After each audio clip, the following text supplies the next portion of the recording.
The sun was setting, casting a warm orange glow through the living room window.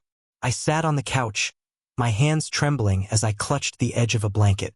My two children, oblivious to the storm brewing around them, played quietly with their toys on the floor. The sound of their laughter should have been comforting, but instead, it only heightened the tension in the air. Across from me, my mother-in-law, Sheila, leaned back in her chair, her arms crossed and her expression unyielding. Her words from earlier still echoed in my mind. "You're not fit to raise these kids. They deserve better." I had always tried to keep the peace, even when Sheila made her opinions about my parenting known. But this time she had gone too far. She didn't just criticize. She threatened. She had shown up at my door unannounced that morning, demanding to take the kids away, claiming she could provide them with a more stable home. Stable? The word stung. How dare she imply I wasn't doing enough for my own children? I worked hard every single day to give them a good life, even after my divorce left me juggling responsibilities alone. Sheila's voice cut through my thoughts. "You know I'm right," she said, her tone sharp but controlled. "Think about what's best for them, not your pride." My chest tightened. Pride? This wasn't about pride. It was about love. It was about protecting my family. I took a deep breath, steadying myself. I couldn't let her win, not like this. Not when everything I held dear was at stake. I understood her words, but they didn't register fully. My mind was racing, trying to process the weight of what she had just said. Sheila wasn't backing down. She never did when she thought she was right. And in her mind, she believed she was saving my children from a life of instability. But I knew better. I knew the truth about the sacrifices I made every day, the sleepless nights spent worrying about their future, the endless balancing act between work and home. She saw only the surface, the occasional messy house, the times I snapped under pressure, and judged me harshly for it. "I'm not going to let you take them," I said finally, my voice steady despite the storm inside me. "They're my kids, my responsibility, not yours." Sheila's eyes narrowed, and for a moment, I thought she might explode. Instead, she leaned forward, resting her elbows on her knees. Her tone softened, almost patronizing. "You don't understand how hard this is for me," she began. "I love those children as much as you do, maybe more. I've watched you struggle for years, and it breaks my heart. Do you think I want to step in like this? Of course not. But someone has to put their needs first." Her words hit me like a punch to the gut. Was she really twisting this around to make herself look like the hero? I clenched my fists, forcing myself to stay calm. Losing my temper wouldn't help. It would only give her more ammunition to use against me. Putting their needs first doesn't mean taking them away from their mother, I shot back. It means supporting me so I can be the best parent possible. For a brief second, I thought I saw a flicker of doubt cross her face. But then she shook her head, dismissing my argument. "Supporting you hasn't worked so far," she countered. "Look at your life. You're barely keeping things together. What happens when something goes wrong? Who's going to pick up the pieces? Because it sure won't be you." The room seemed to shrink around me, the walls closing in as her words sank in. It wasn't just an attack on my abilities as a parent. It was an assault on my entire identity. Every insecurity I'd ever felt about being a single mom came rushing back, threatening to overwhelm me. For years, I'd fought to prove that I could handle this, that I didn't need anyone else to step in and fix things. But now, faced with Sheila's unrelenting determination, I wondered if I'd been fooling myself all along. No, I couldn't afford to think like that. Not now. I glanced over at my kids, who were still happily absorbed in their game. Their laughter filled the room, a stark contrast to the tension between Sheila and me. They deserved stability, yes, but they also deserved love. Unconditional, unwavering love. And no one loved them more than I did. "You're wrong," I said firmly, meeting her gaze. "I may not have everything figured out, but I'm doing my best, and my best is good enough for them." Sheila sighed, leaning back in her chair again. "Your best isn't enough," she said bluntly. "Not anymore. If you truly cared about these kids, you'd realize that sometimes letting go is the most loving thing you can do. Letting go. The phrase echoed in my mind, sending a chill down my spine. Was she really suggesting that giving up my children was an act of love? How could she twist something so fundamental into something so cruel? I wanted to scream, to tell her exactly how wrong she was, but I bit my tongue. Arguing wouldn't solve anything. I needed to find another way to make her see reason. Fine, I said after a long pause. If you're so convinced that I'm failing, then show me. Prove it. Give me one solid example of where I've fallen short. Sheila raised an eyebrow, clearly caught off guard by my challenge. One example? She repeated, her tone dripping with sarcasm. How about last month, when Emily came home crying because you forgot to pack her lunch? Or the time Jake missed his soccer practice because you were stuck in traffic? Or, stop, I interrupted, holding up a hand. Those are minor mistakes, things every parent deals with. They don't define me as a mother. They define your priorities, she shot back. And right now, your priorities aren't where they should be. Her words stung, but I refused to let her see how much they hurt. Instead, I took a deep breath and tried a different approach. Okay, let's say you're right. Let's say I've made mistakes. Does that mean I don't deserve a second chance? A chance to learn and grow? Because if that's the case, then none of us deserve anything. We're all human, Sheila. All we can do is try our best and hope it's enough. For the first time since she arrived, Sheila fell silent. Her expression softened slightly, though she still looked unconvinced. I pressed on, sensing a crack in her armor. These kids need consistency. Stability, yes, but also love. Familiarity. Taking them away from everything they know won't fix anything. It'll only confuse them and make them feel abandoned. Is that really what you want? She hesitated, her resolve wavering. I could see the conflict in her eyes, the internal battle between her desire to protect her grandchildren and her growing realization that her plan might do more harm than good. Finally, she spoke, her voice quieter than before. I want what's best for them. So do I replied softly. And I promise you I'll do whatever it takes to give them that. But taking them away isn't the answer. We sat there for a while, neither of us speaking. The silence stretched on, heavy with unspoken emotions. Eventually, Sheila stood up, smoothing out her skirt. I'll think about what you've said, she murmured, avoiding my gaze. But this isn't over. As she walked toward the door, I felt a mix of relief and dread. Relief that she hadn't pushed the issue further, at least for now, and dread at the knowledge that she wouldn't give up easily. This fight wasn't over, not by a long shot. But for the first time, I felt a glimmer of hope. Hope that maybe, just maybe, I could convince her to see things my way. When the door clicked shut behind her, I sank back onto the couch, exhaling a breath I hadn't realized I'd been holding. My kids looked up at me, their innocent faces full of trust and love. In that moment, I vowed to fight for them with everything I had, no matter what it took. The days that followed were tense, though outwardly, I tried to maintain a sense of normalcy for my kids. Emily and Jake seemed blissfully unaware of the storm brewing just beneath the surface, their laughter echoing through the house as they played with their toys or chased each other around the living room. But inside, I was anything but calm.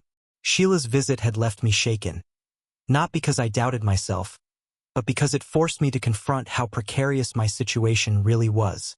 I knew she wasn't bluffing. If she truly believed taking the kids would be in their best interest, she wouldn't hesitate to escalate things legally. The thought sent a cold shiver down my spine. Could I afford a lawyer? Would a judge side with her if it came to that? These questions swirled endlessly in my mind, keeping me awake at night and making it hard to focus during the day. Still, I refused to let fear paralyze me. Instead, I channeled it into action.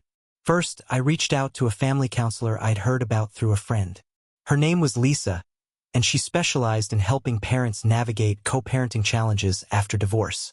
While my ex-husband wasn't directly involved in this mess, I figured some professional advice couldn't hurt. When I explained the situation to Lisa over the phone, her tone was calm but firm. You're doing the right thing by seeking support, she said. This isn't just about proving yourself to your mother-in-law. It's about showing everyone, including yourself, that you're capable of handling whatever comes your way. Her words gave me strength, even as they underscored the enormity of what I was facing. Our first session was scheduled for later that week, and I left feeling hopeful, but also more aware than ever of the cracks in my foundation. Lisa didn't sugarcoat anything. She pointed out areas where I could improve. Better time management, clearer communication with my ex about shared responsibilities, and strategies for managing stress without letting it spill over onto the kids. It was humbling, yes, but also empowering. For the first time, I felt like I had a roadmap, a plan to not only defend my role as a mother but to strengthen it. Meanwhile, I decided to address another glaring issue: my lack of a support system. Since the divorce, I'd become increasingly isolated, throwing myself into work and parenting while pushing friends and extended family to the sidelines. Now, I realized how much I'd been relying solely on myself and how unsustainable that was. So, I swallowed my pride and called my sister, Sarah, who lived 2 hours away. We weren't particularly close anymore, but she was still family, and I needed someone in my corner. To my surprise, she answered on the first ring. "Hey, stranger," she said. Her voice warmed despite the distance between us. Hearing her voice brought tears to my eyes, though I fought to keep them back. "Sarah, I need help," I admitted, my voice trembling. "It's complicated. Can we meet up soon?" She didn't ask for details, just promised to come visit the following weekend. True to her word, she arrived Friday evening, bags packed and ready to stay for a few days. Over coffee the next morning, I poured out everything. The struggles of single parenthood, Sheila's threats, my fears about losing the kids. Sarah listened intently, her expression shifting from concern to determination. By the time I finished, she was nodding firmly. "We'll figure this out together," she said. "You're not alone in this."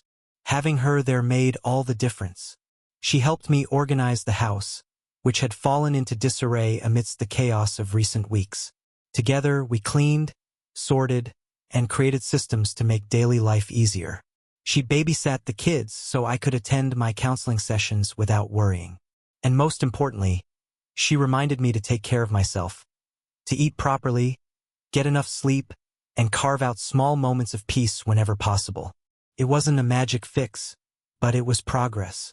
Slowly but surely, I began to feel like I was regaining control. But no matter how much I prepared, I couldn't ignore the looming threat of Sheila's next move. A part of me hoped she'd reconsider, that our conversation had planted a seed of doubt in her mind. But deep down, I knew better. Sheila wasn't the type to back down easily, especially when she believed she was right. Sure enough, a week later, she called. Her voice was clipped, businesslike. "I've spoken to a lawyer," she announced without preamble. My stomach dropped, but I forced myself to remain composed. "And?" I asked, gripping the edge of the kitchen counter. "He agrees with me," she continued. "If we go to court, there's a good chance I'll gain custody, or at least partial guardianship. But—" She paused, and for a moment, I thought I detected a hint of hesitation in her tone. "He also said it's not too late to avoid all this. If you're willing to make changes, if you can prove you're serious about being a better parent, we might not have to take it that far." My jaw tightened. On one hand, I wanted to scream at her for manipulating the situation, for using legal threats to strong-arm me into compliance. On the other hand, I couldn't deny that she had a point. This wasn't just about winning an argument. It was about ensuring my kids had the best possible future. And if making changes meant protecting them from a drawn-out custody battle, then so be it. "Fine," I said finally, my voice steady despite the turmoil inside me. "Tell me what I need to do." Sheila outlined her demands. Regular updates on the kids' school performance, mandatory parenting classes, weekly check-ins with her to discuss their progress, and a promise to involve her more in major decisions affecting their lives. Some of her requests were reasonable, others less so, but I agreed to them all. Not because I thought she deserved it, but because I couldn't risk losing my children. Not now. Not ever. When we hung up, I sank into a chair, my head spinning. Part of me felt defeated, like I was caving to her ultimatum. But another part, the stronger part, knew this was just another step in the fight. I wasn't giving up. I was strategizing. Every concession I made, every compromise I accepted, was a calculated move to buy myself time and build a stronger case. Because if Sheila thought this was the end of the road, she was wrong. I spent the next several weeks pouring every ounce of energy into meeting her demands and exceeding them. I enrolled in parenting workshops, attended therapy sessions religiously, and kept meticulous records of the kids' activities and achievements. I invited Sheila to school events and doctor's appointments, swallowing my resentment and treating her with polite professionalism. It wasn't easy. In fact, it was exhausting, but I refused to give her any ammunition to use against me. And slowly, almost imperceptibly, something began to shift. At first, it was subtle. A softer tone in Sheila's voice during our weekly calls, a slight relaxation of her rigid demeanor when she visited the house. Then came the day when she actually complimented me, albeit grudgingly, on how well the kids seemed to be adjusting to their new routines. "They're thriving," she admitted one afternoon as we watched Emily practice her spelling words at the dining table. "I suppose. Maybe you've got things under control after all." Her words caught me off guard, and for a moment, I wasn't sure how to respond. Finally, I managed a small smile. "Thank you," I said simply. "That means a lot." It wasn't an apology, not by a long shot, but it was acknowledgement. Acknowledgement that I was trying, that I was succeeding, that I wasn't the failure she'd once accused me of being. And while it didn't erase the pain of everything that had happened, it gave me hope. Hope that maybe, someday, we could find a way to coexist. Not as adversaries, but as allies in raising these two beautiful children. The road ahead was still uncertain, fraught with challenges and potential setbacks. But for the first time in months, I felt like I had the upper hand. Sheila might have started this battle, but I intended to finish it, with my family intact and my dignity preserved. Weeks turned into months, and the fragile truce between Sheila and me began to solidify, though it was far from perfect. She still had her moments of criticism, her sharp remarks about how I handled certain situations, but they were fewer and farther between. More importantly, she stopped talking about taking the kids. It was as if she'd finally accepted that I wasn't going anywhere, that I was determined to fight for my role as their mother, no matter what it took. Still, I couldn't shake the feeling that this peace was temporary. Sheila was nothing if not persistent, and I knew better than to let my guard down completely. So, while I continued to meet her demands and prove myself as a capable parent, I also started preparing for the possibility that she might try something drastic again. This time, I wanted to be ready, not just emotionally but legally. I reached out to a lawyer friend of mine, someone I'd known casually through mutual acquaintances. His name was Daniel, and though he specialized in corporate law, he had connections in family law and agreed to help me navigate the system. Over coffee one afternoon, I laid out everything. Sheila's threats, her attempts to involve a lawyer, and the concessions I'd made to keep the peace. Daniel listened intently, his expression growing more serious with each passing minute. "You've done a lot of the heavy lifting already," he said when I finished. "But there's more you can do to protect yourself and your kids." He explained that custody battles often came down to documentation, proof of stability, consistency, and involvement in the children's lives. He advised me to start keeping detailed records of everything: school reports, medical records, extracurricular activities, even mundane things like meal plans and bedtime routines. "The more evidence you have of your commitment to their well-being, the stronger your case will be if it ever goes to court." I nodded, absorbing his words. It sounded overwhelming, but I understood the importance of being prepared. That evening, I sat down at the kitchen table with a notebook and began organizing my thoughts. For the next few weeks, I meticulously documented every aspect of my life with the kids. I created folders on my computer for scanned copies of report cards and permission slips. I took photos of their artwork and trophies, saving them in labeled files.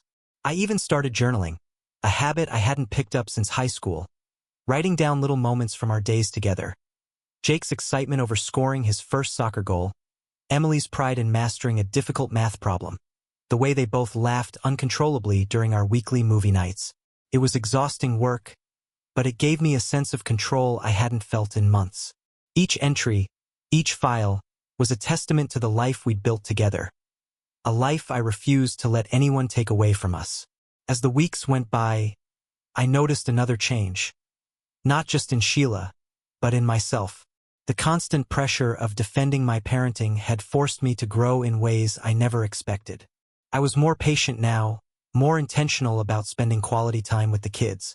I learned to ask for help when I needed it, whether from Sarah, who visited regularly, or from Lisa, whose counseling sessions continued to provide invaluable guidance.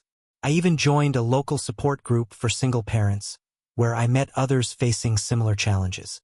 For the first time in years, I didn't feel so alone. But despite all this progress, I couldn't ignore the lingering tension between Sheila and me. Our interactions remained polite but strained, like two boxers circling each other in a ring, neither willing to throw the first punch but both aware that the fight wasn't truly over. Then, one day, she dropped a bombshell. It happened during one of her routine visits. She arrived unannounced as usual, carrying a folder under her arm. At first, I thought it was just another list of demands or suggestions, something she often brought with her to help me improve. But when she handed it to me, her hands were trembling slightly, and her expression was unreadable. "What's this?" I asked cautiously, flipping open the folder. Inside were papers, official-looking documents with seals and signatures. My heart sank as I skimmed the first page. It was a petition for guardianship. Not full custody, but partial, requesting legal authority to make decisions regarding the children's education, healthcare, and general welfare. For a moment, I couldn't breathe. All the progress I'd made, all the sacrifices I'd endured, seemed meaningless in the face of this new threat. How could she do this? After everything we'd been through, after all the compromises I'd made, why was she still pushing? "I didn't want it to come to this," Sheila said quietly, breaking the silence. Her voice was softer than usual, almost apologetic. "But I can't stand by and watch you struggle anymore. You're doing better, I'll give you that. But what happens when things get hard again? When you're stretched too thin? Someone needs to be there to step in, to make sure these kids are taken care of." Her words hit me like a punch to the gut. Did she really believe she was helping? Or was this just another power play, another attempt to assert control over a situation she didn't fully understand? I wanted to scream, to tear the papers apart and tell her exactly what I thought of her meddling. But instead, I forced myself to stay calm. Losing my temper wouldn't solve anything. It would only give her more ammunition to use against me. "Do you really think this is necessary?" I asked, my voice steady despite the storm raging inside me. "After everything we've done to work together, to build trust, do you honestly believe this is the best thing for the kids?" Sheila hesitated, her gaze dropping to the floor. For the first time, I saw uncertainty in her eyes, a flicker of doubt that told me she wasn't entirely convinced of her own decision. "I don't know," she admitted softly, "but I feel like I have to do something. I can't just sit back and hope for the best." Her vulnerability caught me off guard. In that moment, I realized something important. Sheila wasn't the villain I'd painted her to be. She wasn't some cold-hearted tyrant bent on destroying my family. She was scared just like me. Scared of failing the people she loved. Scared of watching the kids suffer because of circumstances beyond her control. Her methods were misguided, yes, but her intentions weren't entirely malicious. Taking a deep breath, I set the folder aside and looked her straight in the eye. "If you're really worried about the kids, then let's talk about it. Let's find a solution that works for everyone. Not just you, not just me, but them. Because at the end of the day, they're the ones who matter most." Sheila stared at me for a long moment, her expression unreadable. Then slowly she nodded. "Okay," she said. "Let's talk." And so we did. For hours, we hashed out our differences, laying bare our fears and frustrations. It wasn't easy. There were tears, raised voices, and moments when I thought we'd never reach an agreement. But eventually, we found common ground.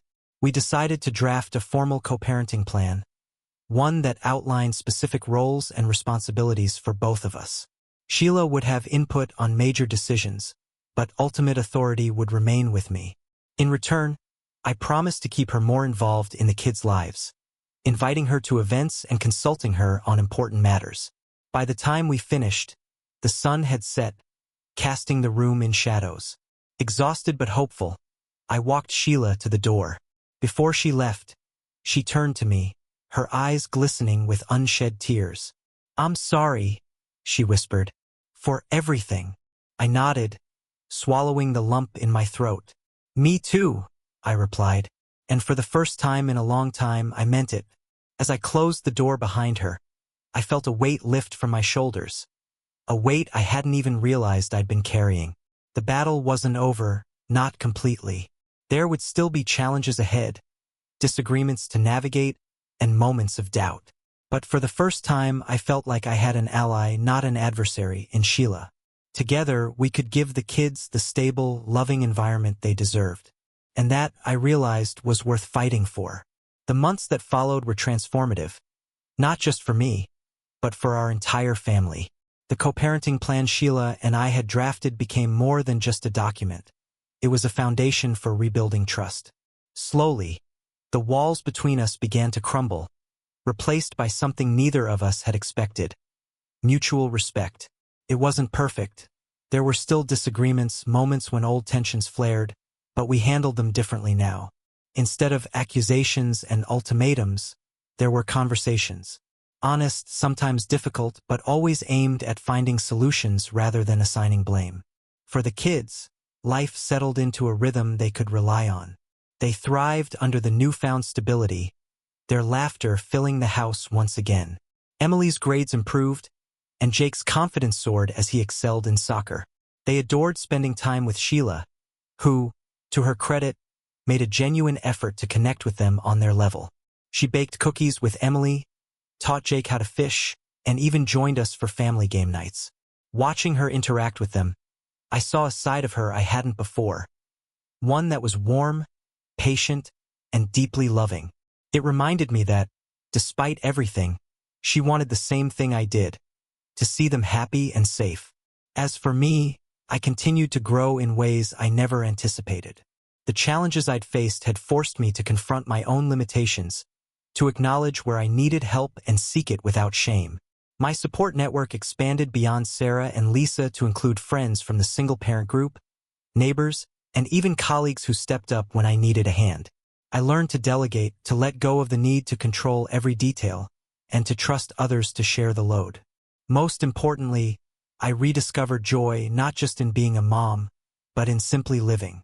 One evening, several months after Sheila and I had reached our uneasy truce, I found myself sitting on the porch with her. The air was cool, the sky painted in hues of orange and pink as the sun dipped below the horizon. The kids were inside, engrossed in a movie, their giggles drifting through the open window. Sheila sipped her tea, her expression thoughtful. "You've changed," she said suddenly, breaking the comfortable silence. Her tone wasn't accusatory or critical, it was almost admiring. "So have you," I replied with a small smile. "I think we both have." She nodded slowly, her gaze fixed on the horizon. "I used to think I knew what was best for everyone," she admitted. "But I realize now that I don't. Not really. You've shown me that being a good parent isn't about having all the answers. It's about doing your best, even when things are hard." Her words caught me off guard, and for a moment, I didn't know how to respond. Finally, I said, "Thank you. That means a lot coming from you." We sat there for a while longer, watching the stars appear one by one in the darkening sky. There was no need for further conversation. The unspoken understanding between us was enough. In that quiet moment, I felt a profound sense of peace, a feeling I hadn't experienced in years.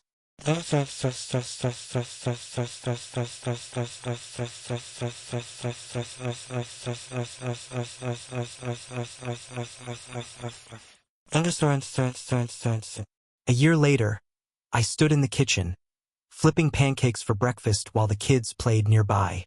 Sheila walked in, carrying a tray of fresh fruit she'd picked up from the market. "Morning," she greeted cheerfully, setting the tray on the counter. "Need any help?"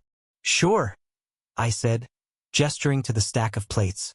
"Can you set the table?" As she moved around the kitchen, I watched her out of the corner of my eye. Gone was the woman who had once threatened to take my children away. In her place was someone I genuinely liked and trusted. Someone who had become not just a grandmother to my kids, but a partner in raising them. It was a role neither of us had envisioned, but one that worked beautifully. After breakfast, we gathered in the living room to watch Emily perform a song she'd been practicing for weeks. As her sweet voice filled the room, I glanced at Sheila, who was beaming with pride. For the first time, I realized how much she had sacrificed too. How much she had given up to stay involved in the kids' lives. And though our journey had been fraught with conflict, it had ultimately brought us closer together. When the song ended, the kids erupted into applause, and Sheila pulled Emily into a tight hug. "That was amazing, sweetheart," she gushed. "You're going to be a star someday." Emily grinned, her cheeks flushed with excitement. "Thanks, Grandma." Watching them, I felt a surge of gratitude for my children, for Sheila, and for the strength I'd found within myself to fight for what mattered most. Life wasn't perfect, and it probably never would be. But it was ours. A messy, beautiful tapestry woven from love, resilience, and second chances. And as I looked around at the people who made up my world, I knew one thing for certain. I had the last word. Not because I won an argument or proved someone wrong, but because I chose to rise above the chaos and create something better. Something lasting. In the end, that was the greatest victory of all.